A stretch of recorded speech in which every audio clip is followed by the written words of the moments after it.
Assalamualaikum warahmatullahi wabarakatuh.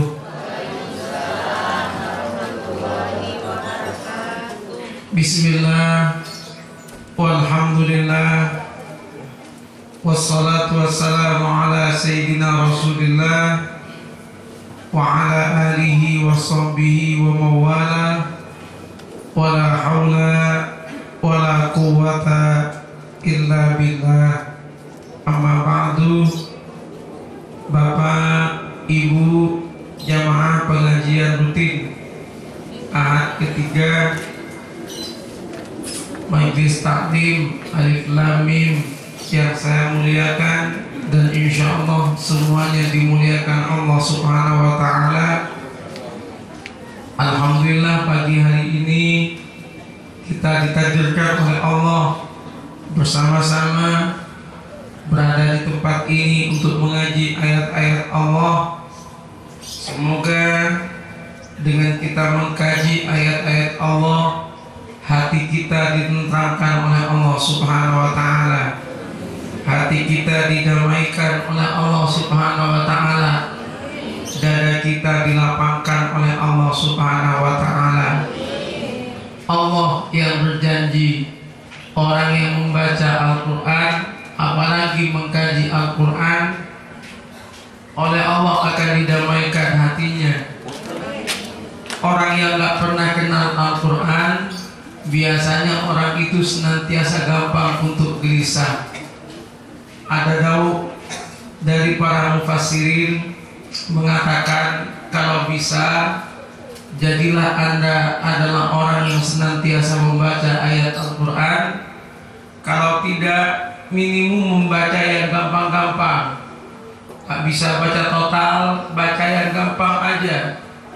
Faqra'u ma yatassara minhu, bacalah yang gampang dari Al-Quran. Jadi yang gak bisa baca Al-Quran total, yang hafal-hafal saja dibaca. Kan pasti ada yang hafal minimum kulhu, ada yang gak hafal kulhu.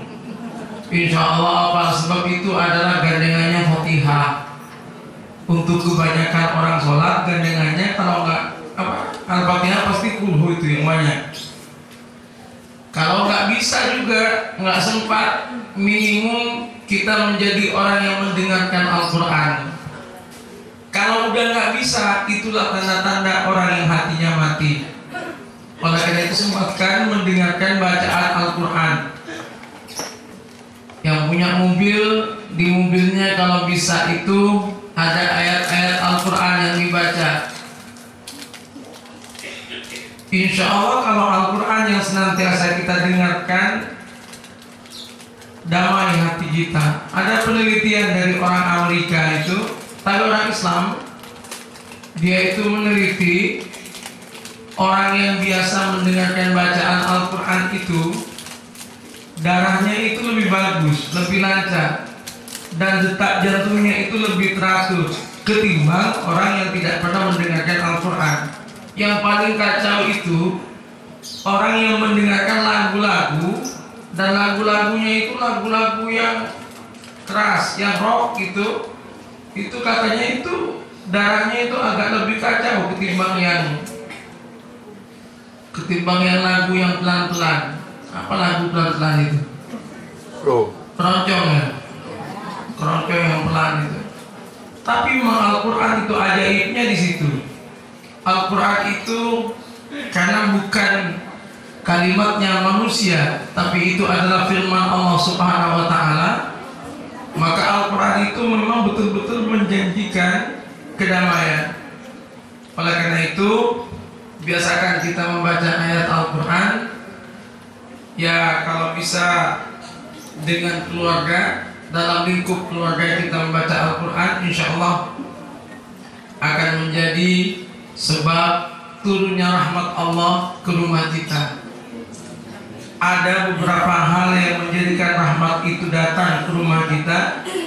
Ada beberapa hal yang bisa menyebabkan rahmat dan malaikat yang membawa rahmat tertolak untuk ini masuk ke rumah kita. Bapak Ibu yang saya muliakan, kita akan masuk sekarang kajian kita pada ayat 153 Al-Baqarah 153. A'udzu billahi minasy syaithanir rajim. Bismillahirrahmanirrahim. Ya ayyuhalladzina amanu ista'inu bis-sabri was-salah. Innallaha ma'as-sabirin. Wa la takunu liman yuqtalu fi sabilillahi amwat bal ahya'un walakin la tash'urun. Dua ayat dulu. Hai orang yang beriman, mintalah pertolongan kepada Allah dengan sabar dan salat. Sesungguhnya Allah beserta orang-orang yang sabar. Wala taqulu liman yuqtalu fi sabilillahi amwat. Dan janganlah kamu mengatakan terhadap orang yang gugur di jalan Allah bahwa mereka itu mati. Bal ahya'un, bahkan sebenarnya mereka itu hidup. Walakin la tash'urun, tetapi kamu tidak menyadarinya. Kita mulai pada ayat yang pertama. Wahai orang yang beriman, ista'inu, mintalah tolong engkau kepada Allah, bisabri, dengan kesabaran, wassalah, dan dengan salat. Innallaha ma'as-sabirin, sesungguhnya Allah bersama orang yang sabar. Ada ayat yang serupa dengan ayat ini, tapi tidak pakai ya ayyuhalladzina amanu, langsung wasta'inu bisabri wassalah. Kalau yang wasta'inu bisabri wassalah, lanjutannya itu fa innaha lakabiratun illa 'alal khashiyin. Tetapi kita nggak bahas yang buntut ayat ini. Allah memerintahkan kepada kita untuk meminta tolong kepada Allah bisabri, dengan kesabaran.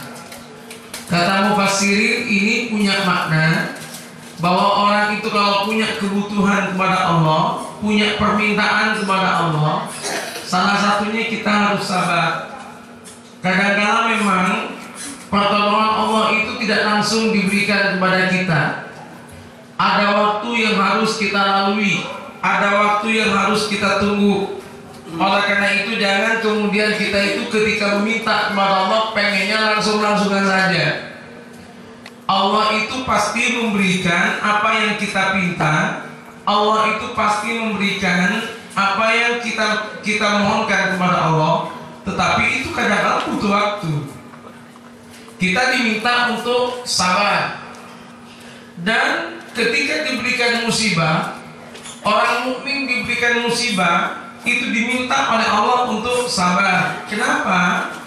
Karena orang yang betul-betul beriman kepada Allah tidak mungkin dibiarkan oleh Allah orang yang beriman itu tanpa ada penyelesaian masalah. Nggak mungkin. Semua masalah yang kita hadapi sesungguhnya telah disediakan jalan keluarnya oleh Allah dengan cara Allah. Hanya kadang-kadang jalan keluar itu oleh Allah ditunda, ditunggu sampai kepepet. Kadang-kadang Allah itu ngajarin kita itu untuk lebih yakin bahwa pasti oleh Allah itu dikasih jalan keluar, tapi tunggu dulu sampai kepepet. Kalau nggak kepepet itu kadang-kadang nggak dikasih. Nggak dikasih keajaiban, nggak dikasih jalan keluar, dibiarin aja oleh Allah, tapi pasti ada keajaiban. mukjizat. Mukjizat itu kan keajaiban, itu kan bahasa Arabnya kan mukjizat, bahasa Inggrisnya miracle. Mukjizatnya Allah itu diturunkan itu ketika kepepet. Kalau nggak kepepet enggak. Nabi Muhammad jari jemarinya itu 10 jarinya keluar air. Ketika beliau itu ada di Hudaybiyah, itu karena udah kepepet.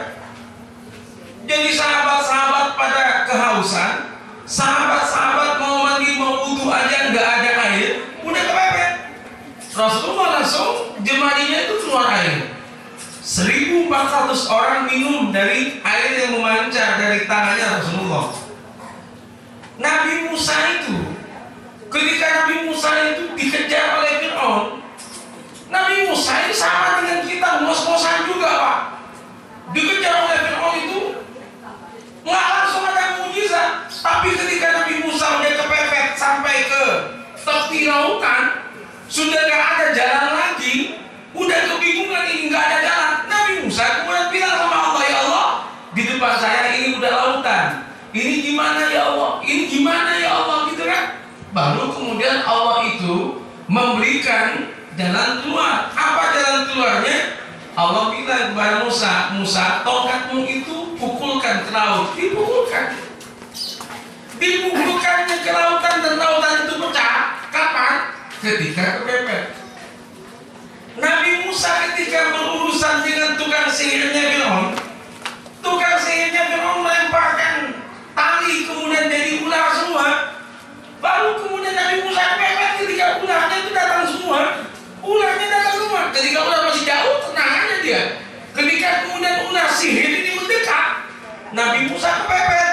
Baru Allah perintahkan, tongkatmu lemparkan Musa. Dilemparkan tongkatnya, jadi ular besar dan makan ular itu. Jadi nunggu kepepet. Jadi kalau bapak ibu saat ini dapat musibah belum kepepet, santai saja. Tunggu kepepet. Jadi yang katanya butuh uang, kok nggak dapat, mungkin sama Allah dibilang kamu belum kepepet. Atau lagi sakit, kayak pagi bayi sakit, nggak sembuh-sembuh, belum kepepet.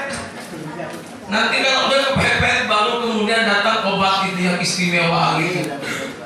Ibu-ibu ternyata butuh sesuatu, ternyata kenapa ya Allah, aku minta supaya peralatan dapur ini nambah, kenapa nggak nambah-nambah, belum kepepet. Nanti kalau udah dapurnya sendiri hilang semua, baru kemudian datang itu. Nunggu kepepet kadang-kala itu. Tapi bisa beri dengan sabar, harus sabar dalam kehidupan ini. Wassalah, ini yang menarik. Dan dengan salat. Jadi kalau kita itu mau minta kepada Allah, memang jalan yang paling tepat adalah dengan salat. Orang kalau udah nggak salat, hati-hati. Orang yang nggak salat itu pertanda hidupnya akan tertutup. Dan selama orang itu masih salat, selama saya dan panjenengan ini masih salat, itu terbuka pintu pertolongan Allah. Selalu ada. Pokoknya mau salat masih ada pertolongan. Tapi kalau udah nggak mau sholat, jangan berharap keajaiban. Nggak mungkin akan datang keajaiban. Yang datang adalah kegelisahan yang berkelanjutan. Pokoknya mau sholat. Makanya saya tantang, yang saya bilang itu jamaah saya ini Madura, saya tantang. Jamaahnya Imam Mawardi dengarkan, anak itu musibahnya apapun, ujiannya apapun, yang penting panjenengan semua sholat 5 waktunya itu bagus.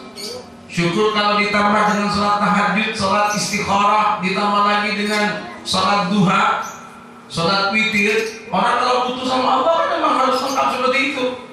Saya bilang laksanakan itu 1 tahun penuh. Kalau Anda melaksanakan setahun penuh, lihat apa yang akan Allah kasih. Pasti diselesaikan masalah panjenengan. Yang nggak punya anak, insya Allah punya anak. Yang punya utang, insya Allah lunas. Nah gitu kan. Insya Allah, yang belum dapat jodoh, insya Allah malah datangnya bukan hanya 1. Ya maksudnya yang ngelamar itu bisa jadi 4 orang bersama-sama seperti saya bilang itu. Insya Allah. Ternyata ada jamaah yang datang betulan setelah 6 bulan itu. Ada yang datang ke rumah, Assalamualaikum Kiai, alhamdulillah barokahnya sholat. Utang saya 450 juta, udah lunas. Datang lagi satunya, alhamdulillah Kiai, utang saya nggak banyak. 25 juta, alhamdulillah lunas. Satunya datang lagi, utang saya nggak banyak, cuma 5 juta, alhamdulillah lunas. Terakhir ada yang datang ke saya, alhamdulillah Kiai, saya nggak pernah utang, baru kali ini saya mengutang sama Pak Kiai. Wah, ini yang luar biasa. Ternyata ini lain lagi ini sebabnya, ini Masya Allah. Tapi kemarin saya menyelesaikan orang yang suami istrinya lagi udah kurus betul, udah kurus.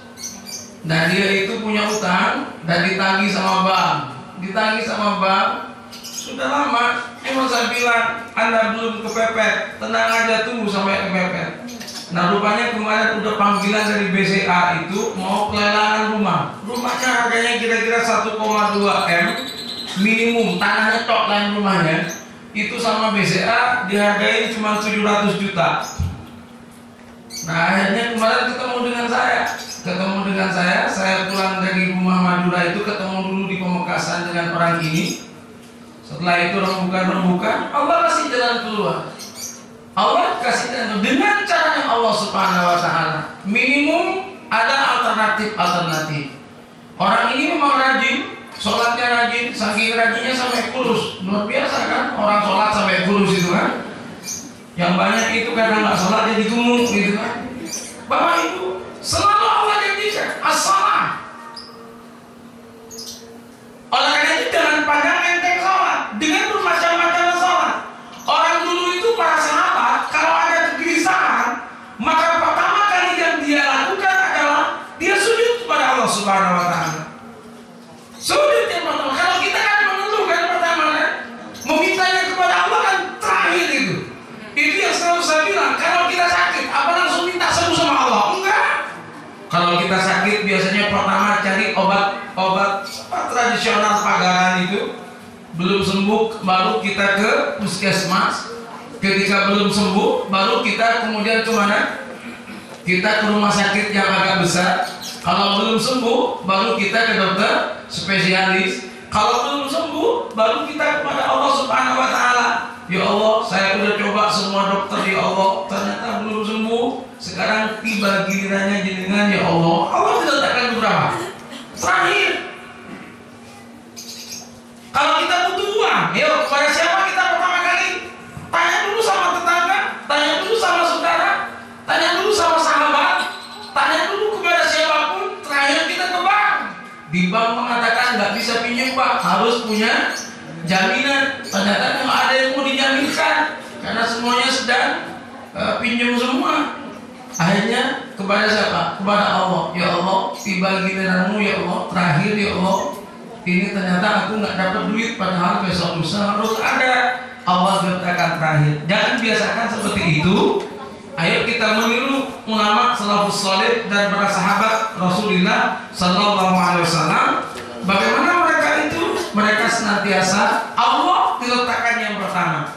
Apa kemudian kata-kata berikutnya? Innallaha ma'as sabirin. Sesungguhnya Allah bersama dengan orang-orang yang sabar. Allah bersama dengan orang yang sabar. Bersama orang itu kalau sudah bersama Allah, satu orang itu wajib tenang. Lalu bersama Allah, Allah Maha melindungi, Allah memberikan rezeki, Allah yang menyelesaikan masalah. Jadi kalau orang bersama Allah, tanda-tandanya orang yang bersama Allah, dia tenang, santai aja jalan hidup. Karena ma'as-sabirin bersama Allah. Dan kita jangan pernah memusuhi orang yang bersama Allah. Siapapun yang memusuhi orang yang bersama Allah, pasti yang kalah adalah yang memusuhi. Jadi makanya kata Rasulullah, jangan kamu itu memusuhi ahlu la ilaha illallah. Orang yang mengatakan la ilaha illallah itu jangan kamu musuhi. Orang yang dia itu memang bersama dengan Allah, jangan kamu musuhi. Engkau musuhi, maka engkau yang memusuhi itulah yang akan hancur. Semakin orang yang kita musuhi itu semakin nggak jawab, semakin nggak melayani tantangannya, semakin parah itu. Jadi makanya jenengan itu kalau ditantang oleh orang, nggak usah jawab. Semakin nggak dijawab, semakin parah itu. Kalau kita tambah jawab, itu nggak apa-apa itu, nggak ada apa-apanya, nggak usah jawab, santai aja Pak, kena. Nah dalam Al-Quran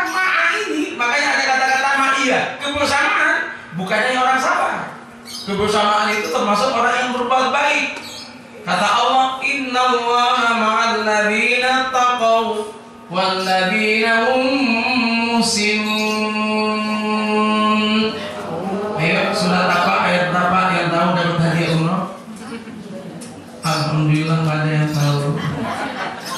Aman. Mari yang bersama.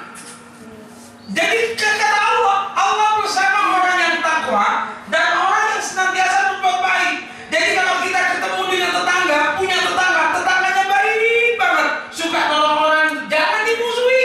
Memusuhi dia berarti kita memusuhi Allah. Kenapa? Orang ini bersama Allah Subhanahu wa Ta'ala. Orang itu bersama dengan Allah Ta'ala, orang yang takwa, orang yang kemudian ihsan, orang yang baik, yang senantiasa menolong orang lain. Wah, luar biasa. Jangan dimusuhi. Itu sedang bersama Allah Subhanahu wa Ta'ala. Tapi alhamdulillah, wajah-wajah di samping saya ini, kanan kiri, wajahnya adalah wajah-wajah bukan orang yang suka musuhan.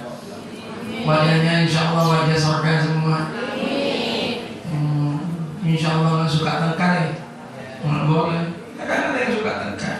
Ada jamaah umroh yang tengkar. Saya bukan jamaah saya.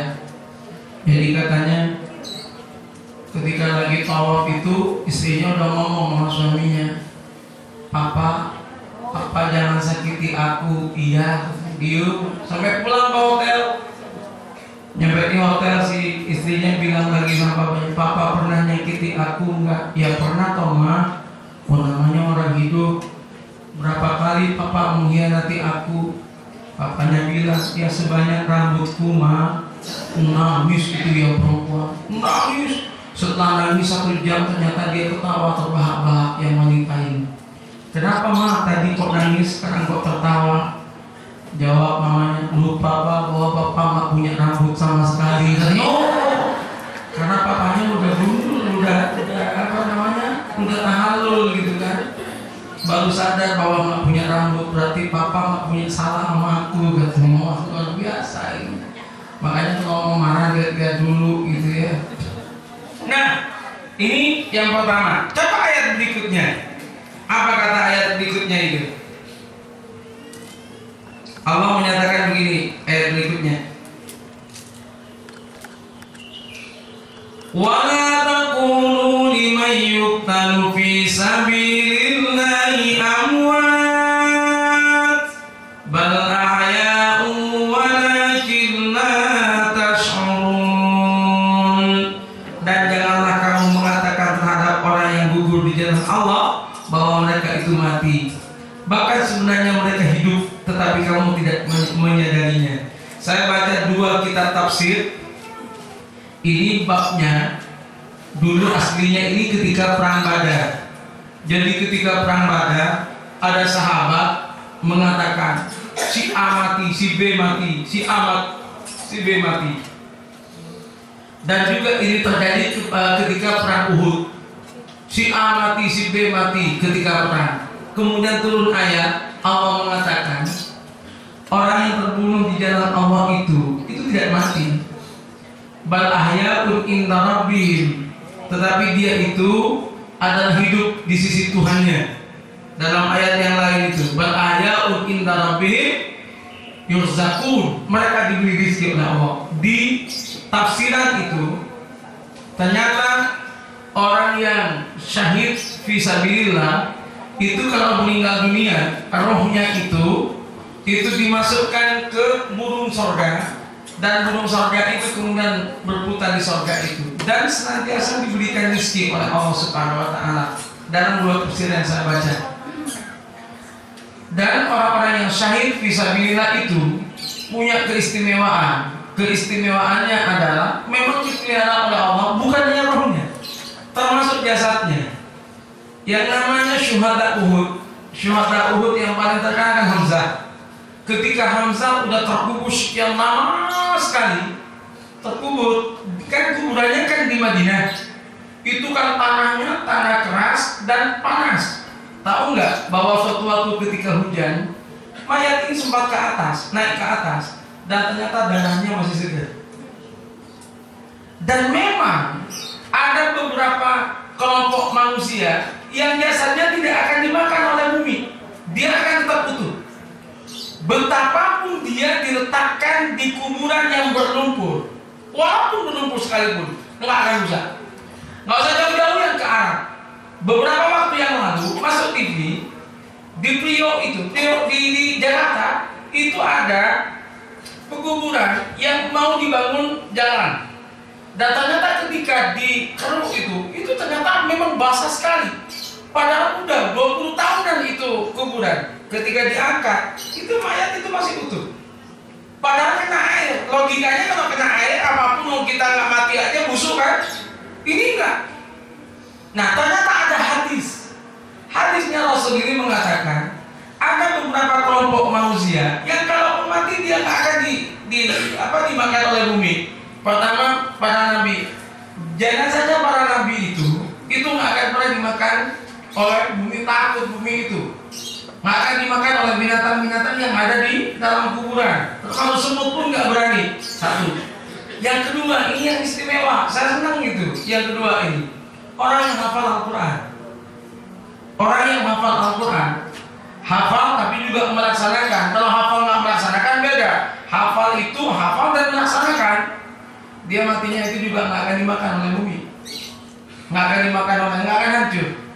Dan yang ketiga adalah orang yang mati syahid. Syahid ini ternyata bukan hanya yang perang, bukan hanya yang perang fisabilillah. Orang yang dalam hidupnya itu berjuang sampai saat ini, orang yang berjuang di jalan Allah kemudian mati di jalan Allah nggak dimakan oleh bumi.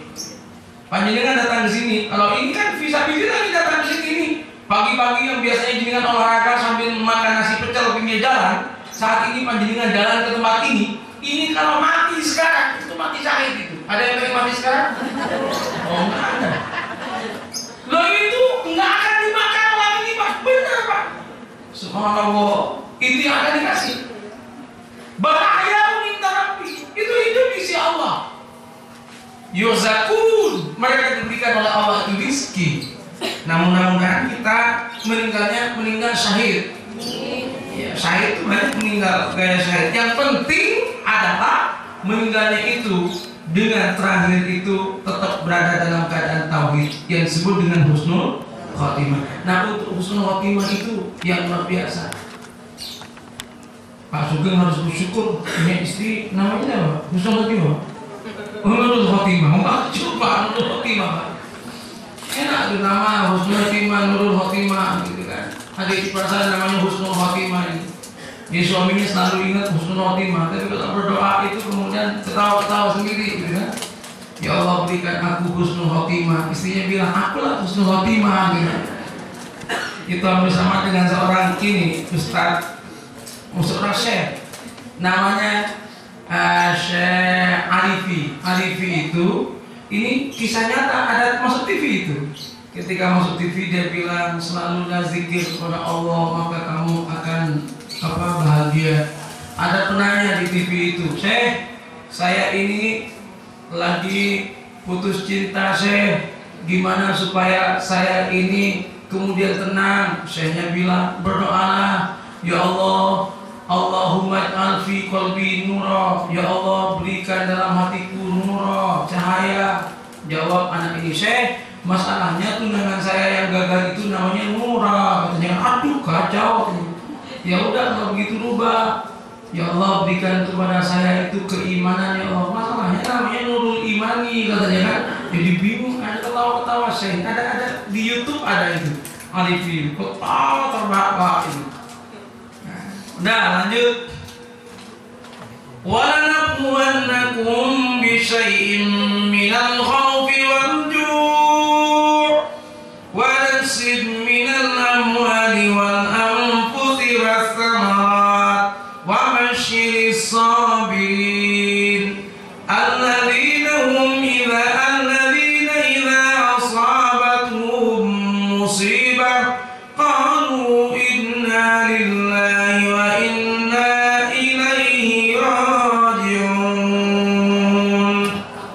Allah berjanji, dan sungguh akan kami berikan cobaan kepadamu dengan sedikit ketakutan kelaparan, kekurangan harta, jiwa, dan buah-buahan, dan berikanlah berita gembira kepada orang yang sabar. Kalau begitu, orang itu mendapat ujian itu memang sudah digariskan oleh Allah. Kita jangan minta kemudian nggak ada ujian sama sekali.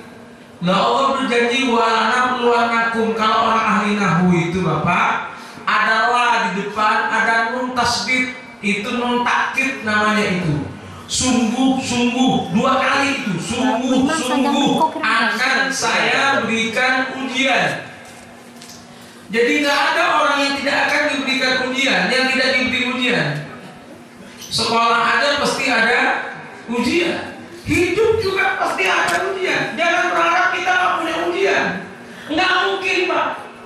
Karena itu mengeluh itu percuma. Kenapa percuma? Yang namanya ujian itu tidak akan pernah hilang gara-gara kita mengeluh. Nggak mungkin. Terus gimana caranya?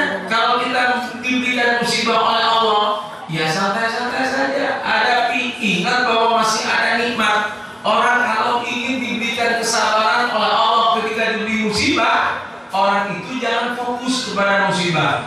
Katanya Syekh Batiur Zaman Sa'id Nursi dalam kitabnya, kalau orang itu diberi musibah kemudian dipikir terus, musibah itu akan menjelma menjadi hantu yang menakutkan untuk orang itu. Tetapi kalau dia itu diberikan musibah, kemudian dia belok, dia nggak fokus kepada musibah, dia melihat kepada nikmatnya, yang dihitung nikmatnya, pasti orang itu kemudian dihindarkan dari musibah itu. Contoh, Pak Jenengan sekarang dimusuhi oleh tetangga sebelah kanan, kan masih ada tetangga sebelah kiri yang nggak musuhi. Ya udah lihat aja ke sebelah kiri, jangan sebelah kanan, biar nggak sakit hati. Kalau sebelah kirinya juga musuhi, kan masih ada di depannya yang enggak, ya di depannya ada yang kemudian kita dekati. Kalau yang di depan juga musuhi, kan masih ada di belakang yang tidak. Kalau semua musuhi, berarti jenengan memang salah. Nah, dia kok musuh semuanya? Orang itu kalau ada yang membenci, ada yang suka, itu tanda-tanda orang ikhlas. Dalam kitab kecil, namanya kitab Sulatul Tauhid.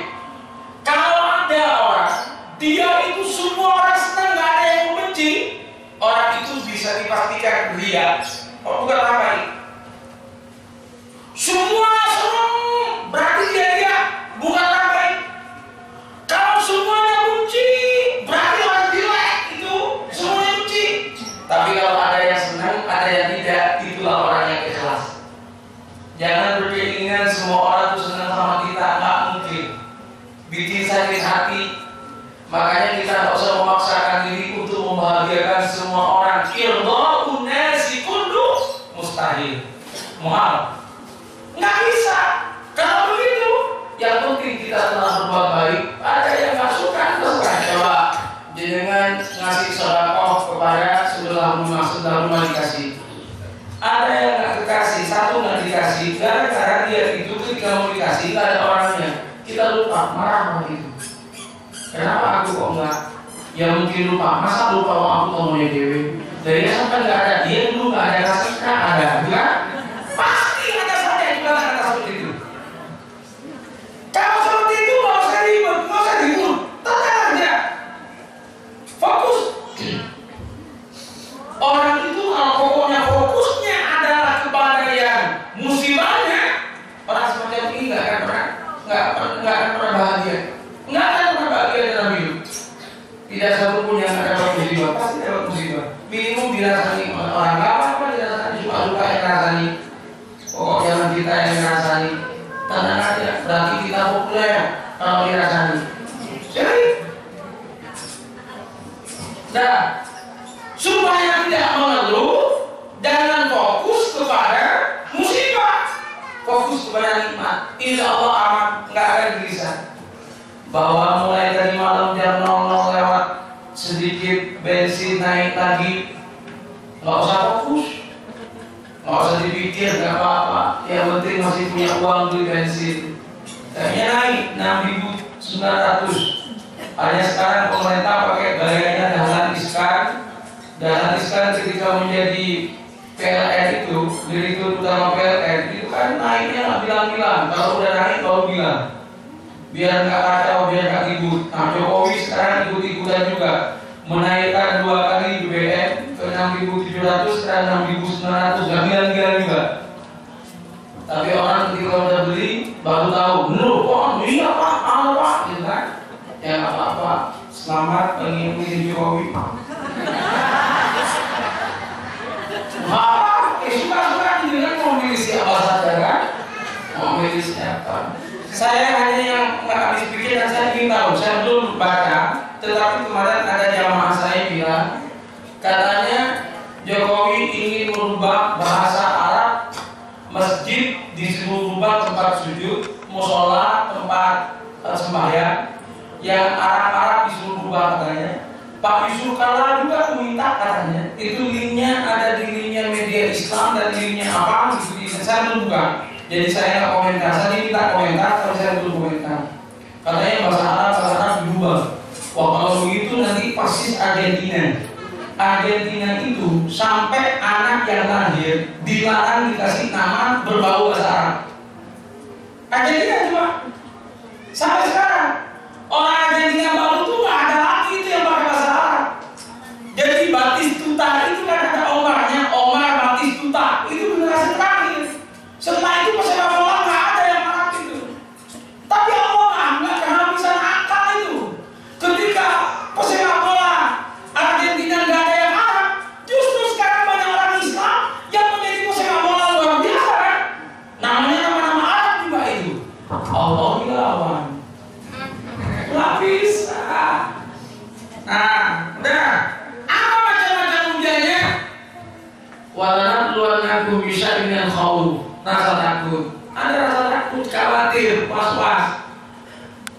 Kalau Imam Al-Ghazali menafsirkan ini takut kepada Allah, tetapi ada juga menafsirkan ada rasa takut, ada rasa khawatir, diuji oleh Allah. Selalu ada, jadi boleh lah. Memang khawatir, takut, memang itu bagian dari ujian. Hanya ketika khawatir dan takut, karena khawatir dan takut itu adalah penyakit, dapat dihilangkan. Dihilangkannya dengan cara apa? Mengembalikan semua urusan kepada Allah. Ini namanya istislam.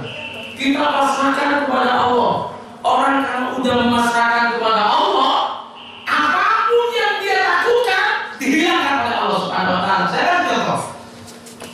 Sini aja. Mohon maaf sampai bolak-balik saya berdiri di mubah lagi ini nggak apa-apa. Nanti sehat, insya Allah.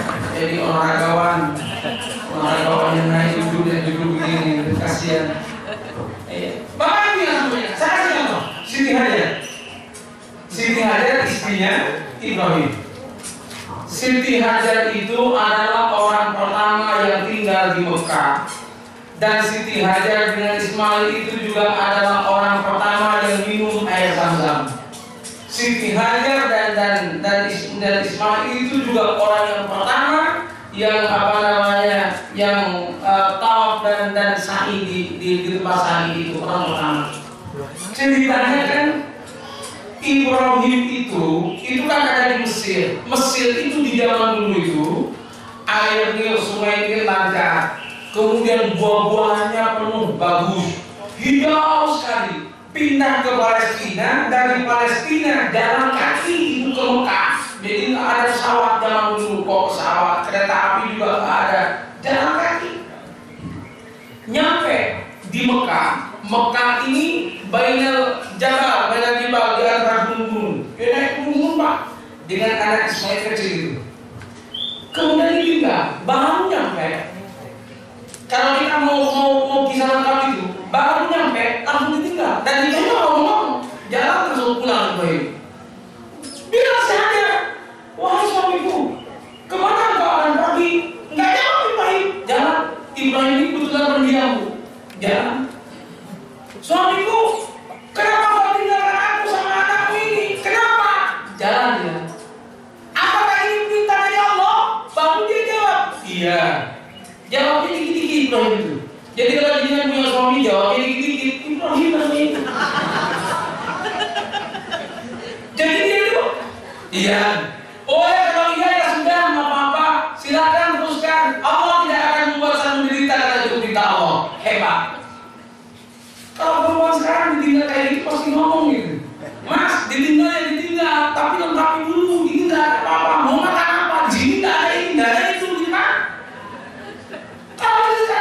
Dan hebatnya nggak bilang, Mas, boleh sampai di sini dulu 1-2 hari, sampai aman, sampai rasa aman di sini dulu lah 2 hari. Enggak, baru nyampe ditinggal langsung sama Ibrahim. Apalagi perintah dari Allah? Iya, ya sudah kalau perintah dari Allah adalah nggak akan saya itu kemudian dikecewakan oleh Allah.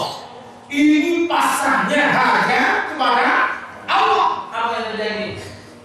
Itu kemudian ada kasus itu dikasih oleh Allah. Malaikat Jibril datang, kasih tahu Jibril, sudah tenang, Allah yang ngatur semuanya.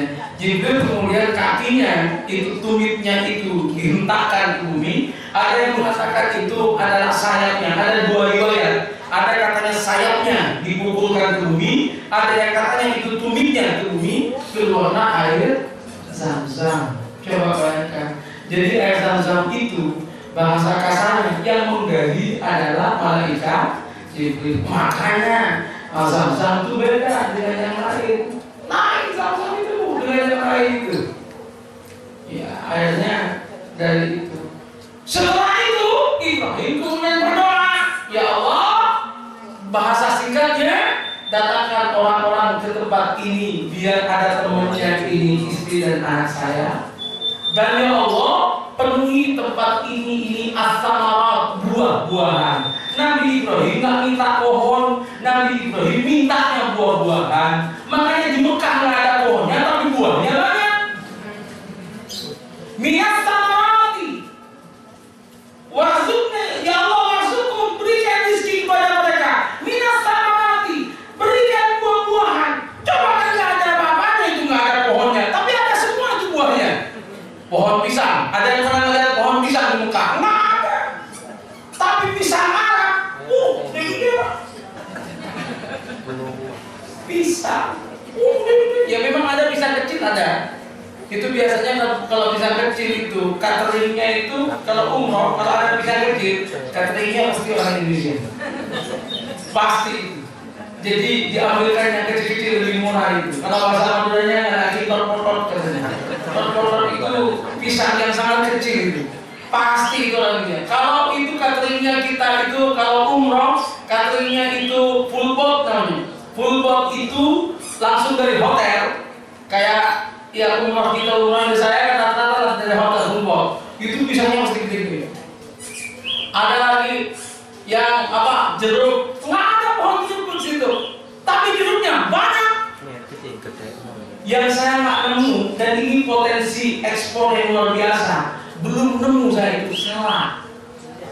Ya salak tuh nggak ketemu saya. Barangkali ada yang punya bijinya, apa namanya, kebun salak, itu bisa itu. Nah senang orang situ. Salak sama nanas. Itu Syekh Mekah itu. Kalau kita mau berangkat sebenarnya paling suka dia itu nanas, salak. Sekarang lagi musim lagi. Syekh itu mintanya kopior. Dia datang ke Indonesia, dia kasih kopior, kok enak, kira-kira kayak gitu.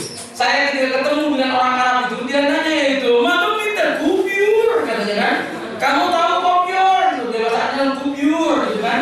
Saya bilang kopior nabi, kopior itu kopior nggak ada, kopior free, non kopior ada, gitu kan.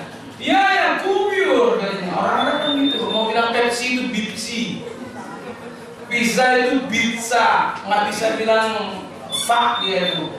Nggak bilang ah. Udah, Bapak Ibu yang saya muliakan, buah-buahan banyak.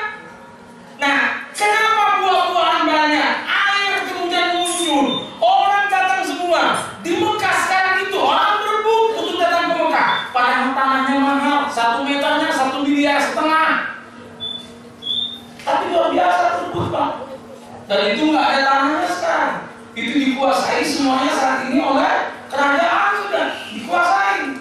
Itulah barokah dari Ibrahim. Orang kalau pasrah kepada Allah Subhanahu wa taala selesai. Makanya bab agama itu kalau sudah dipinta bab agama jangan terlalu rewel. Terimalah itu sebagai sebuah kebenaran.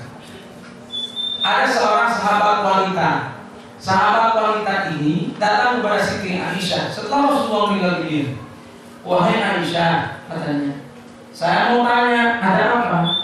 Kenapa orang kalau puasa bulan Ramadan itu puasa dia head, dia nggak perlu lagi, dia nggak perlu kodok. Kenapa kalau sholat? Kenapa kalau sholat itu dikodok, tapi kenapa kalau puasa itu tidak? Sebentar. Kebalik. Ini nggak orang lagi ngantuk itu.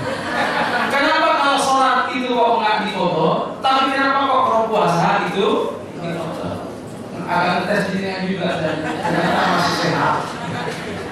Kenapa kalau sholat itu kok tidak dikodok, kalau puasa kok dikodok? Jawabannya Siti Aisyah, ya begitulah perintahnya Rasulullah. Titik. Tanya dia, enggak, saya tanya kepada kamu. Apa jawabannya Aisyah? Kamu kan pengen saya itu merasionalkan pakai otak saya. Padahal otak saya itu apa? Cukup kalau Rasulullah bilang titik, nggak usah banyak-banyak katanya kan? Apa maksudnya?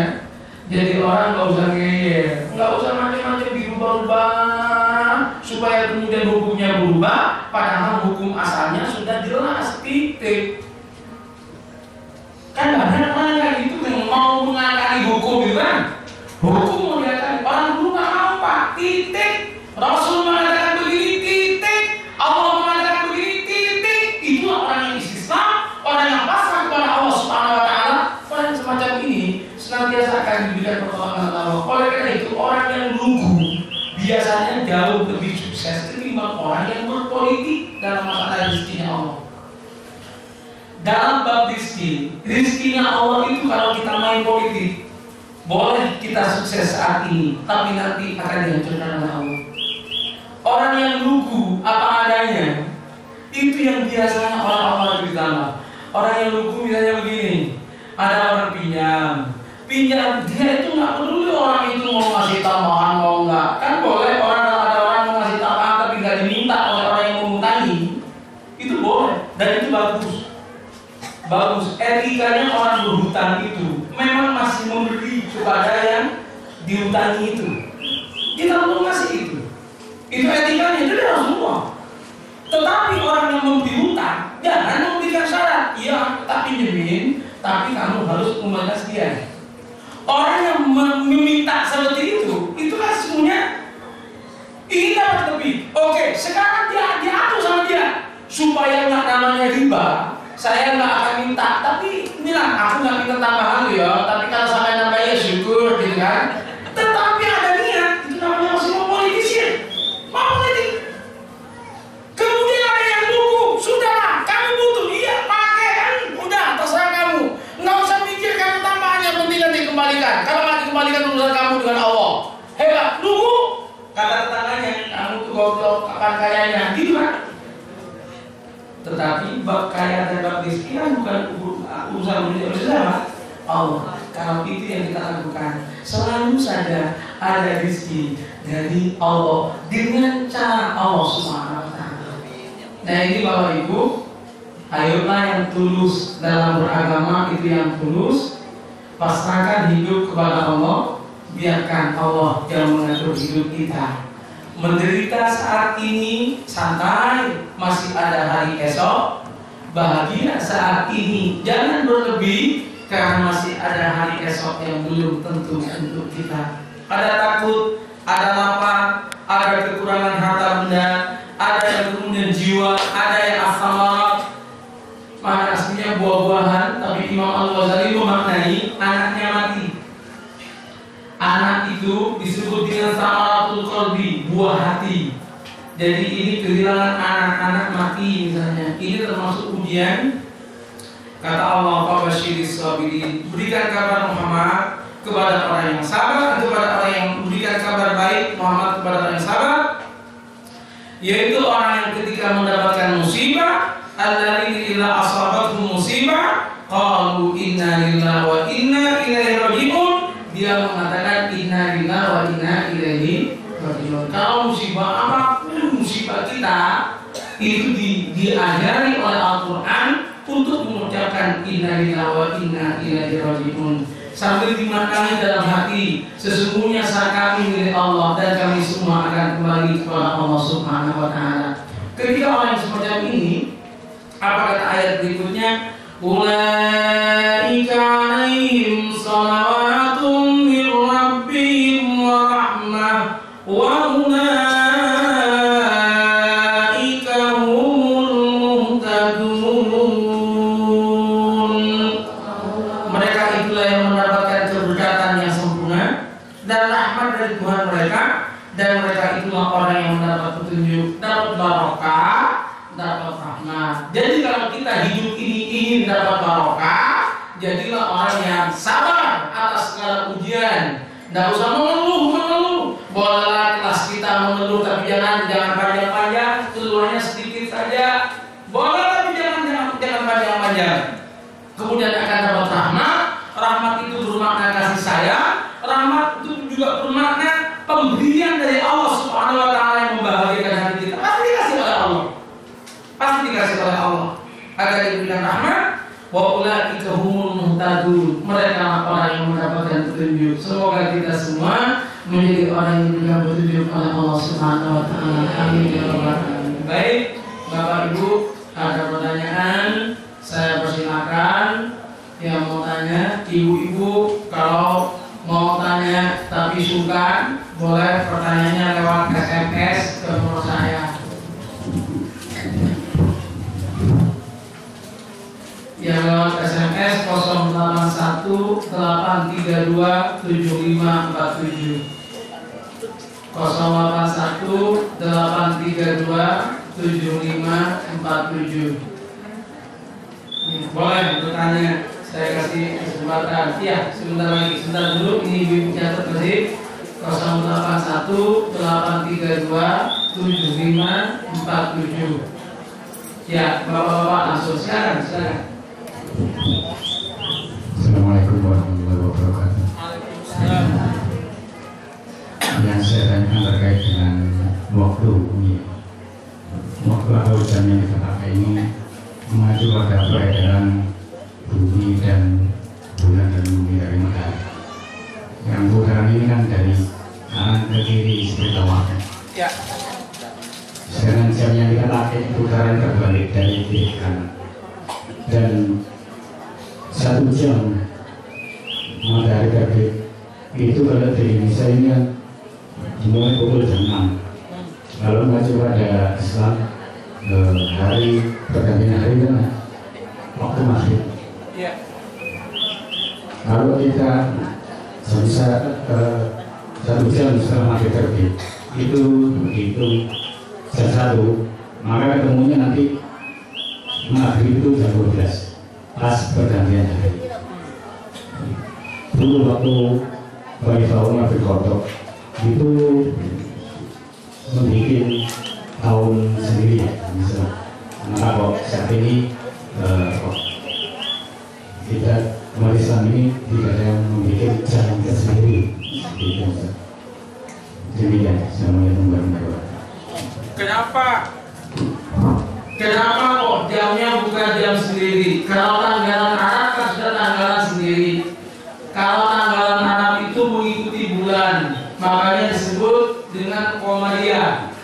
Kalau tanggalan umum itu memakai matahari, makanya disebut dengan Syamsiyah. Nah, tahunnya tahun Hijriah yang kita, yang satunya tahun Masehi. Nah, memang beda. Kalau terbitnya matahari mulai tanggal itu dalam umum itu mulai tengah malam 0001, bukan terbit matahari 0001 udah ganti tanggal. Tetapi kalau dalam Islam itu ganti tanggalnya itu maghrib, ganti tanggalnya itu. Nah, memang dalam Islam malam itu lebih mulia ketimbang siang. Malam itu lebih mulia ketimbang siang. Oleh karena itu yang ada sholatul lail, bukan sholatul nahar. Yang ada sholat sunat yang dipuji oleh Allah, sholat malam kan, bukan sholat siang kan. Satu. Yang kedua, Isra Mi'raj itu malam hari bukan siang hari. Memberi tanda bahwa memang hal-hal besar itu kebanyakan adalah pada waktu malam hari. Iya, tapi kan orang kan dapatnya rezeki siang-siang. Iya, itu karena permintaan malam hari juga. Pokoknya malam, satu. Dan kenapa kemudian nggak bikin jam sendiri nggak bisa, karena itu udah disesuaikan juga. Sholat subuh nggak pakai jam, Islam nggak pakai jam, hanya kebetulan sholat subuh fajarnya itu jam sekian, maka pakai itu.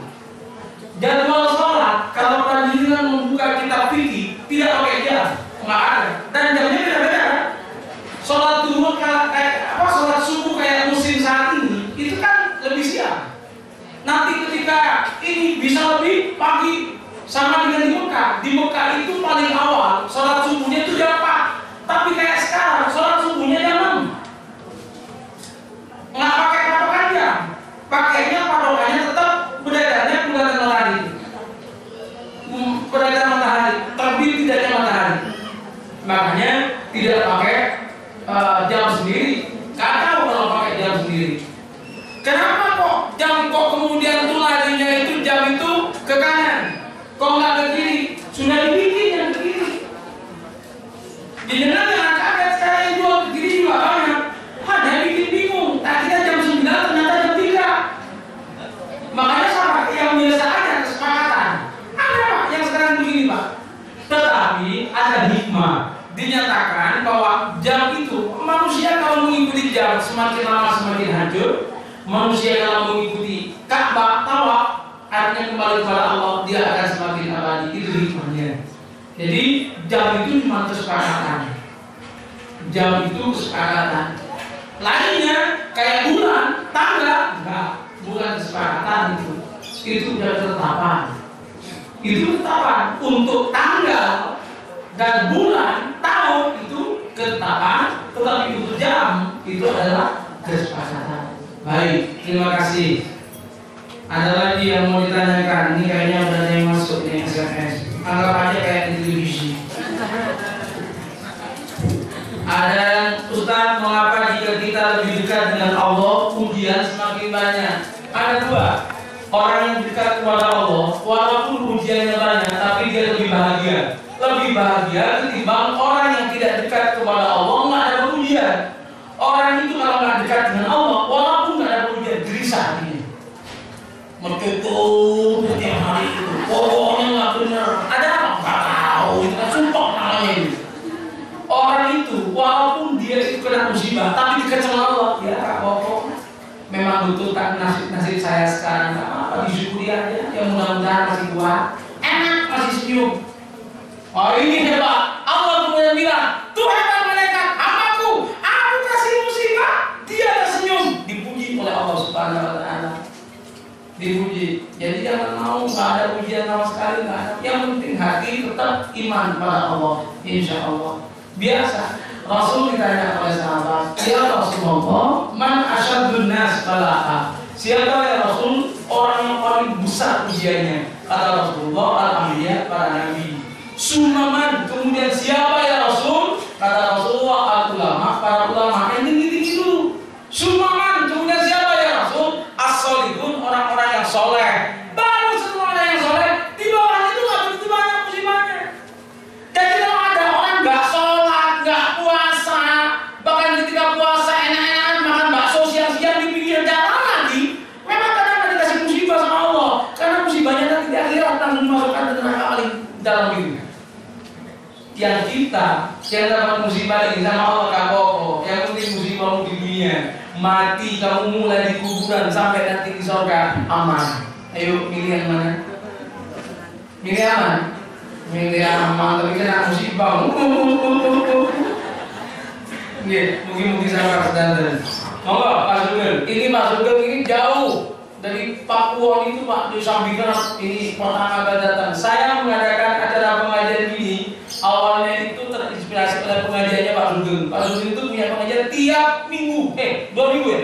Tiap 2 minggu punya Pak Sugeng. Datang semua. Sebab udah janjian, yang tidak pernah datang ke pengajian kalau mati nggak disolati. Nah, nanti ini kita bikin juga kayak gini. Ini masih 2 bulan Pak Sugeng. Tenang masih nanti. Pokoknya nanti kalau jamaah saya meninggal dunia kan tahu sama saya. Minimum tak sholat gaibkan dengan santri-santri saya. Ini kalau ada yang meninggal, jamaah kita ini kasih tahu. Nanti kita akan doakan. Kita akan sholat 3 kali. Mau apa Pak Sugeng? Terima kasih Ustaz. Assalamualaikum warahmatullahi wabarakatuh. Waalaikumsalam warahmatullahi wabarakatuh. Ustaz, saya mau tanya masalah hukum. Kalau orang mencuri itu menurut Islam hukumnya dipotong. Bahkan kalau zina pun dirajam sampai meninggal. Masalahnya sekarang, kalau kita melakukan perbuatan hal demikian, apakah kita itu tetap melakukan hukum itu? Terus kalau nggak melakukan hukum itu, bagaimana tanggung jawab kita kepada Allah? Kita tetap diampuni oleh Allah. Terima kasih Ustaz. Assalamualaikum warahmatullahi wabarakatuh. Pertanyaan ini menarik. Pertanyaan ini menarik dan sulit untuk dijawab. Tapi saya jawab begini. Dalam Islam itu yang namanya perbuatan jelek, perbuatan maksiat dibagi dua apa? Namanya jarimatul hudud. Jarimah hudud yakni perbuatan yang hukumnya sudah ditetapkan oleh Allah. Siapa yang membunuh dibunuh, siapa yang mencuri potong tangan, siapa yang mabok-mabokan cambuk, hukum cambuk 80 kali. Siapa yang kemudian berzina, kalau yang berzina itu wanita yang ada dengan laki-laki yang belum pernah kawin, dia itu hukumannya cambuk 100 kali. Tetapi kalau sudah pernah kawin, masih berzina atau sedang kawin, hukumannya rajam. Rajam itu dilempar dengan batu sampai dia meninggal dunia. Itu namanya hukum pidana hudud. Hudud itu ketentuan, hududullah, ketentuan Allah, jelas. Gimana dengan maksiat yang tidak ditentukan hukumannya dalam Al-Quran? Kita jewer orang, kita nempeleng, kan dosa. Tetapi apa hukumannya? Nggak ada dalam Al-Quran. Nah, jarimah atau perbuatan seperti ini disebut dengan jarimatut takzir. Jarimah takzir. Takzir itu hukumannya ditentukan oleh hakim. Jadi kalau hakim menentukan hukum, itu berarti itu bukan hudud, itu adalah takzir. Yakni yang berat tidaknya hukuman tergantung hakim. Paham ya? Aslinya yang hudud itu tidak bisa ditawar-tawar, maksudnya. Oleh karena itu ketika ada seorang wanita berzina, dia datang kepada Rasulullah, ya Rasul, saya telah berzina, tapi Rasulullah langsung rajam enggak? Enggak, jangan-jangan cuma kamu tiduran aja. Enggak, berzina. Ya jangan-jangan enggak berzina, cuma mendekati. Enggak, berzina ya Rasul. Anda barangkali enggak sampai jauh itu. Saya hamil ya Rasul. Jelas kalau udah hamil kan? Rasulullah bilang, diamlah kamu, tunggu sampai anakmu lahir. Setelah anakmu lahir, baru rajam dilaksanakan. Orang yang dia berbuat dosa yang jarimah atau modelnya adalah hudud seperti tadi, akan habis dosanya ketika hukuman dilaksanakan. Orang yang membunuh orang lain yang dia orang itu dipenggal, setelah dipenggal dosa membunuhnya hilang, dia menjadi orang bersih. Nggak boleh kita cerita kejelekan dia lagi. Kenapa? Karena hukumannya udah ditebus. Orang yang berbuat dosa yang maling, dipotong tangannya, habis dosanya. Jangan diceritain lagi itu. Ketika udah dipotong tangannya, biasanya dipotong tangannya, kemudian satunya lagi dipotong. Jangan lupa kalau dipotong jangan dulu itu. Setelah dipotong, dulu kan belum ada anestesi, belum ada obat bius. Dipotong langsung dimasukkan ke minyak zaitun yang lagi mendidih. Potong langsung masukkan untuk supaya cepat kering. Kalau sekarang lain lagi. Jadi di Mekah sekarang agak lumayan enak itu. Kalau potong tangan itu dibius sekarang. Dibius, dipotong. Ya namanya dibius kan nggak terasa Pak. Dipotong itu yang sekarang lumayan sekarang begitu. Kalau dulu Pak harus dipotong kayak gini Pak. Pilar gitu langsung. Oh sekarang enak itu masih itu. Nah kecuali yang penggal nggak pakai bius. Karena yang penggal di Jeddah. Jadi kan kalau umrah itu biasanya kita bawa ke masjid Qisas, di masjid Qisas kita disarkan. Wow itu langsung potong betulan, tapi pedangnya memang sangat tajam itu. Langsung kok. Jadi setelah syahadat istighfar pukul langsung. biok sini. Darah itu 12 meter ke atas itu. Nah itu kalau ini. Ketika dilaksanakan itu habis selesai. Pertanyaannya Pak Sugeng adalah, apakah kalau hukuman model Indonesia cuma di penjara, apakah dosanya kepada Allah itu masih tetap? Ulama beda-beda. Ada ulama yang tetap mengatakan tidak. Dia bertanggung jawab dosanya kepada Allah Subhanahu wa taala. Tapi katanya masih dia itu memungkinkan untuk mendapatkan keringanan gara-gara dia menjalani hukuman di dunia. Yang kedua adalah mengatakan itu urusan hamba itu kemudian kepada Allah, dan urusan kepada Allah itu suka-suka Allah. Yang penting setelah melakukan dosa dan mendapat hukuman itu dia betul-betul taubat kepada Allah dengan taubat dan nasuha, insya Allah akan diampuni oleh Allah Subhanahu wa taala. Pertanyaan ini hampir sama dengan pertanyaan kemarin di pengajian di Baitul Haq yang tanya seperti itu, orang melakukan molimo apakah masih diampuni oleh Allah? Jawaban saya, ampunan Allah ada 5 macam. Yang satu namanya maghfirah, yang satu namanya afun. Maghfirah itu adalah ampunan, tapi nanti masih disebut oleh Allah, kamu si A, kamu telah melaksanakan dosa ini pada tanggal sekian, disebut, tapi aku ampuni. Itu maghfirah. Yang bagus itu afun. Afun itu langsung disebut lagi oleh Allah, dosanya nggak disebut oleh Allah. Pertanyaannya gimana supaya dosa kita nggak disebut lagi oleh Allah? Afunnya lebih enak kok. Gimana caranya supaya nanti nggak usah disebut, langsung tiba-tiba dihapus saja oleh Allah? Ampun. Jawabannya apa? Kita harus memaafkan dan tidak mengingat-ingat kesalahan orang kepada kita. Satu tok itu orang yang salah sama kita udah nggak usah disebut-sebut lagi, udah biarin. Insya Allah kita juga nanti tidak akan disebut-sebut oleh Allah. Itu paling dulu. Itu kalau mau pakai yang ketat, masuk kepada ayat wa man lam yahkum bima anzalallahu fa ulaika humul kafirun. Orang yang tidak menghukumi sesuatu dengan hukumnya Allah Subhanahu wa taala, dia termasuk orang yang kafir. Biasanya Hizbut Tahrir pakai ayat ini. Hizbut Tahrir pakai ayat ini. Tetapi yang benar enggak seperti itu penafsirannya. Ya, jadi bagi yang merasa punya dosa kepada Allah, kita semuanya punya dosa. Ayo kita mencoba untuk senantiasa kembali kepada Allah Subhanahu wa taala. Ustaz, apa resep ketenangan jiwa paling mujarab dari Kebon Sari? Wah, dekat pondok saya ini. Mantap. Insya Allah ini udah mau full kan perempuannya di belakang. Insya Allah nanti full. Kemarin saya udah rembukan sama Abah Rimani di mana tempat parkir mobil. Jadi ke depan itu di mana tempat parkir mobil supaya full gitu. Nanti kita carikan. Baik, resep ketenangan jiwa. Hati itu, ibu, bapak yang saya muliakan, hati itu urusan gaib. Hati itu urusan gaib. Yang ada barangnya di sini ini bukan hati, itu namanya liver. Saya selalu bilang orang kalau sakit liver bawalah ke dokter. Kalau orang sakit hati jangan dibawa ke dokter. Ibu-ibu datang ke dokter, perempuan juga dokternya, Bu, aku lagi sakit hati, Bu, galau.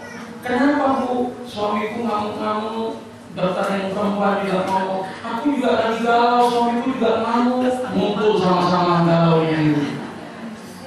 Sakit liver bawa ke dokter, tapi kalau sakit hati enggak. Hati itu sesuatu yang gaib, maka yang paling bisa membahagiakan dan menghilangkan kegelisahan adalah yang maha gaib.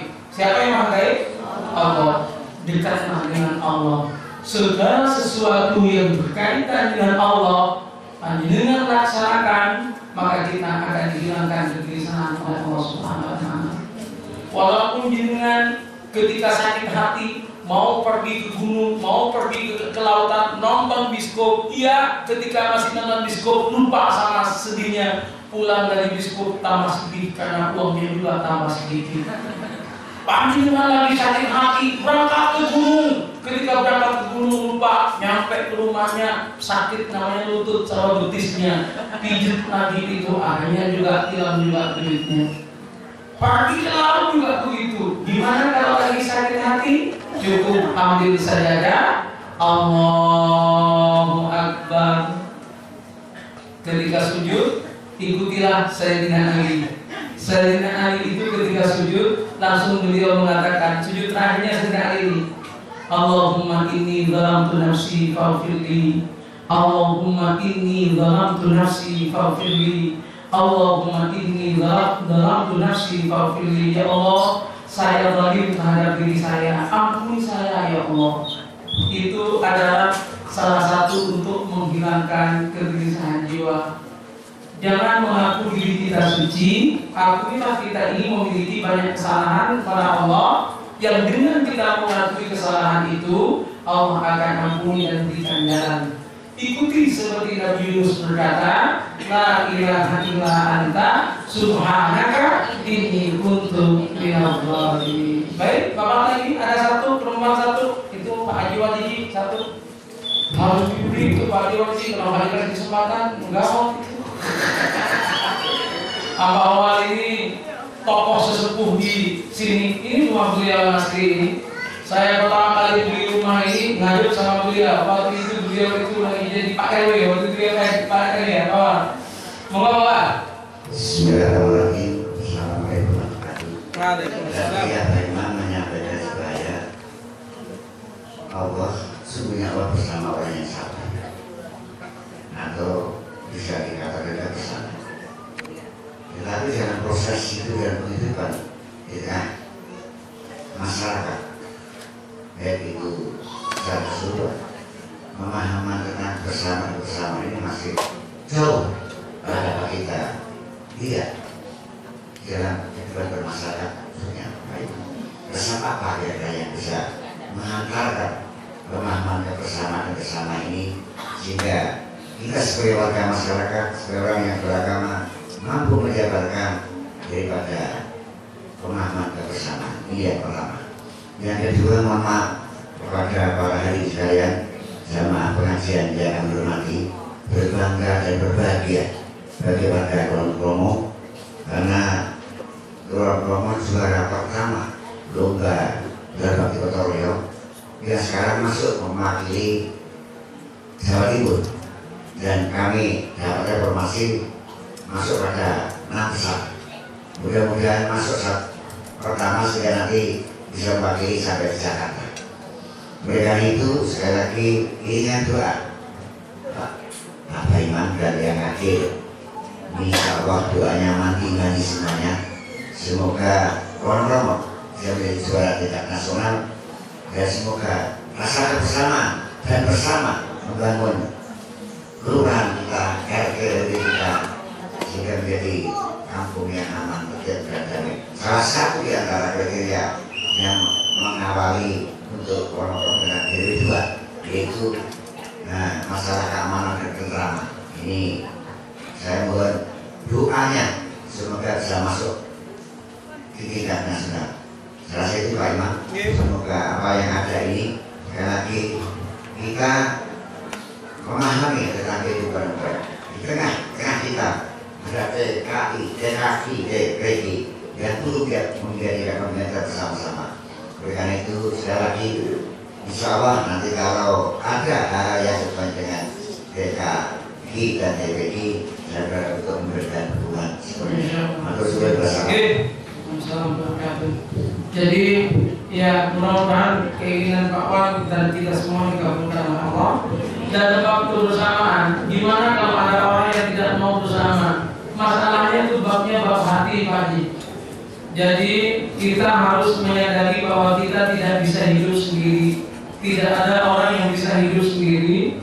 Orang itu pasti membutuhkan orang lain. Kalau orang kemudian nggak mau bersama dan merasa hidupnya cuma sendiri, ya nanti bisa lihat aja, bisa mati itu disuruh jalan sendiri ke kubur. Kalau masih butuh orang lain untuk ikut, jangan merasa diri kita itu bisa hidup sendiri. Begitu aja jawabannya Pak Wan. Insya Allah dipahami. Ini ada ibu yang tanya, suami saya sudah tidak kerasan di kantor karena atasannya selalu menyimpang dari ajaran Islam. Bagaimana menyikapi? sikap yang paling bagus yang pertama bertahan, mendoakan dan memperbaiki atasan. Kalau bisa, itu yang terbaik. Kalau nggak bisa, maka kemudian dia itu cari pekerjaan lain. Kalau misalnya dia akan keikut dan akan menjadikan harta itu nggak barokah, cari pekerjaan lain. Insya Allah ada pekerjaan lain. Harus berani, jangan was-was. Pak Sugeng ini dulu ini jadi pemilik perusahaan, udah gajinya gede-gede, keluar. Karena ada yang nggak sesuai, keluar aja. Ternyata apa dikasih lebih besar lagi sekarang. Pak Sugeng ini yang tadi kita tanya itu harus berani memang. Jangan pernah takut. Allah tidak akan membuat menderita orang yang betul-betul karena Allah. Itulah siapa. Resep yang untuk ibu itu jadi itu bu. Dan kemudian berdoa, istri kemudian memberikan support. Jadi istri itu jadi yang baik, jangan bikin suaminya tambah gelisah. Kasih support, itu yang begini. Pertanyaan terakhir dari ada ibu-ibu juga ini. Saya Kiai punya orang tua yang suka marah-marah sama saya. Bagaimana sikap saya? Jangan ikut marah. Udah jelas ini kan? Suaminya suka marah-marah, jangan ikut marah. Ingat sama daunnya Luqman bin Hakim. Luqman bin Hakim ngomong begini, kalau kamu salah dimarahi orang tuamu, wajar, namanya kamu salah. Tetapi kalau kamu nggak salah dimarahi orang tuamu, diamlah. Itulah pupuk kehidupan untukmu. Jadi kalau kita nggak salah dimarahi oleh orang tua, padahal kita nggak salah, diem aja. Itu pupuk yang akan membuat kehidupan kita itu lebih bagus. Ini apa intinya? Sama orang tua itu jangan sampai menyakiti. Sudahlah, bahwa orang tua dengan kita itu beda wajar. Wong sekolahnya juga beda. Orang tua kita kadang nggak sekolah, SD pun nggak sekolah. Pendidikannya adalah pendidikan di sawah. Sementara kita udah sarjana semua. Ya wajar lah berbeda. Jangan kemudian kita suka marah sama orang tua. Ini pertanyaan ini. Ada satu lagi nih. Masuk lagi ini. Bagaimana caranya supaya kita istiqomah? Kalau pengen istiqomah adalah jangan berubah, tetap aja kayak gitu yang bagus. Istiqomah namanya.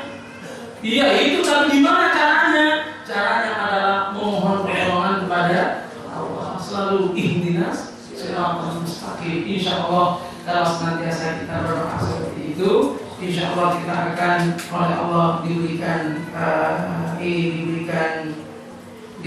kemuliaan oleh Allah Subhanahu Wa Taala. Bapak Ibu senang bertemu pada hari ini. Pertanyaan berikutnya nanti akan saya jawab insya Allah minggu depan. Saya senang ketemu dengan berkumpul, tetap takutin selama tidak ada pekerjaan yang mendesak.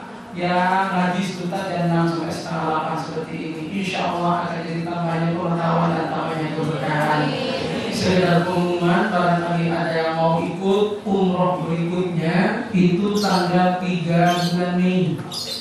Tanggal 3 Mei insya Allah kami berangkat haji. Yang mau umroh maunya akhir April, ternyata itu ada tugas-tugas saya yang harus saya selesaikan. Dan kalau nggak ada saya kan nggak mau ikut, maunya yang ada saya lengkap dengan istri saya. Jadi tanggal 3 Mei ini ada yang daftar tadi malam dari Jetis, daftar juga alhamdulillah. Bismillah, saya ada tukang antarnya nganterin orang yang mau umroh. Ada yang lain yang mau? Ya semuanya mau semua gitu ya, mau semua. Tapi gimana caranya? Insya Allah tenang aja, bukan masalah uang, masalah takdir. Kalaupun nggak punya uang, kalau ditakdirkan berangkat kan, maka tenang aja. Bismillah. Siapa tahu nanti ada hadiah gratis total berangkat gitu kan? Aminnya banyak sekali, luar biasa. Doakan saya, rezeki saya banyak ya. Kalau rezekinya Imam Mawati banyak, insya Allah bagi-bagi. Buat apa duit? Mau disimpan? Pak, Bu, saya mau tanya, ada nggak yang melihat kain kafan itu ada kantongnya? Ada nggak yang melihat kain kafan ada kantongnya? Nggak ada. Kain kafan nggak punya kantong, artinya dilarang membawa uang saku. Dilarang membawa uang saku, karena dilarang membawa uang saku, maka uang yang ada itu nggak usah sebelum mati bagi sebelum mati. Nggak ada itu, ada lain kapannya. Tolong para penjahit jangan coba-coba bikin kreasi baru kain kafan dikasih kantong, itu bisa menjadi isu nasional gitu, menandakan kenaikan BBM gitu nanti. Baik, mari kita berdoa kepada Allah, semoga hajat kita semua dikabulkan oleh Allah Subhanahu wa taala. Semoga yang sakit disembuhkan oleh Allah, keluarga yang meninggal semoga diampuni dosanya oleh Allah, yang memiliki hajat kebutuhan semoga diijabahi oleh Allah, yang memiliki tanggungan mudah-mudahan dimudahkan dan diringankan oleh Allah. Al-Fatihah.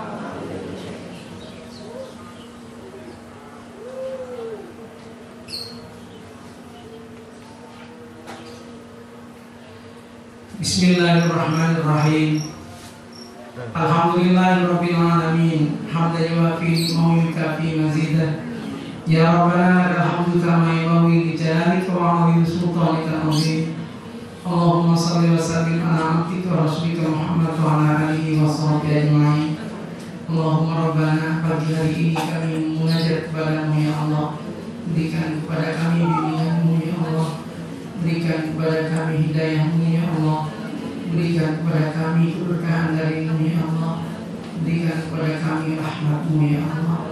Jadikan kami dan keluarga besar kami orang-orang yang senantiasa beriman dan bertakwa kepadamu ya Allah. Jadikan kami dan keluarga kami orang-orang yang senantiasa Engkau bahagiakan dengan kebaikan hakiki ya Allah.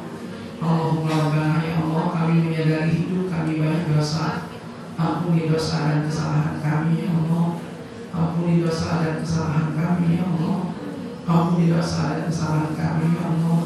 Dosa kami kepadamu ya Allah. Dosa kami kepada Rasul-Mu, dosa kami kepada guru kami, dan dosa kami kepada kedua orang tua kami. Ampuni dosa kami ya Allah. Ampuni pula kedua orang tua kami ya Allah. Jadikan orang tua kami adalah kekasih-kekasih-Mu ya Allah. Orang tua kami yang sudah ada di alam kubur ya Allah, terangkan alam kuburnya ya Allah, sejukkan alam kuburnya ya Allah. Jangan Kau siksa orang tua kami ya Allah. Orang tua kami yang masih hidup, panjangkan umurnya ya Allah. Sehatkan badannya ya Allah. Bahagiakan hatinya ya Allah. Kami menyayangi kedua orang tua kami ya Allah. Dan tidak ada yang bisa kami balaskan atas jasa mereka kecuali doa ini ya Allah. Allahumma Rabbana, kami titipkan anak cucu kami kepadamu ya Allah. Jadikan anak cucu kami anak cucu yang soleh-solehah. Jadikan anak cucu kami anak cucu yang soleh-solehah. Jadikan anak cucu kami adalah anak cucu yang masuk surga-Mu ya Allah. Kumpulkan kami dan orang tua kami dan anak cucu kami dalam ridha-Mu ya Allah. Allahumma Rabbana, kalau tiba waktunya kepada kami untuk menghadap-Mu ya Allah. Kalau tiba waktunya malaikat maut mencabut nyawa kami ya Allah. Cabutlah nyawa kami dalam keadaan husnul khotimah. Cabutkan nyawa kami dalam keadaan husnul khotimah. Cabutkan nyawa kami dengan membawa kalimat thayyibah la ilaha illallah. Jangan matikan kami dalam keadaan kafir ya Allah. Jangan matikan kami dalam keadaan musyrik ya Allah. Jangan matikan kami dalam keadaan munafik ya Allah. Allahumma Rabbana, Engkau berkuasa atas segala sesuatu ya Allah. Kami pasrahkan kehidupan kami kepada-Mu semua ya Allah. Kami pasrahkan urusan kami kepada-Mu ya Allah. Mohon bimbingan dan aturan-Mu ya Allah. Jadikan kami untuk senantiasa menjadi orang yang berbahagia. Allahumma Rabbana hab lana min azwajina wa dhurriyyatina qurrata a'yun waj'alna lil muttaqina imama. Rabbana la tuzigh qulubana ba'da idh hadaytana wa hab lana min ladunka rahmatan innaka antal wahhab. Rabbana atina fid dunya hasanah wa fil akhirati hasanah wa qina adzabannar. Subhana rabbika rabbil izzati amma yasifun. Wassalamun ala mursalin walhamdulillahi rabbil alamin. Terima kasih saudaraku, terima kasih saudariku, terima kasih atas kedatangannya. Assalamualaikum warahmatullahi wabarakatuh.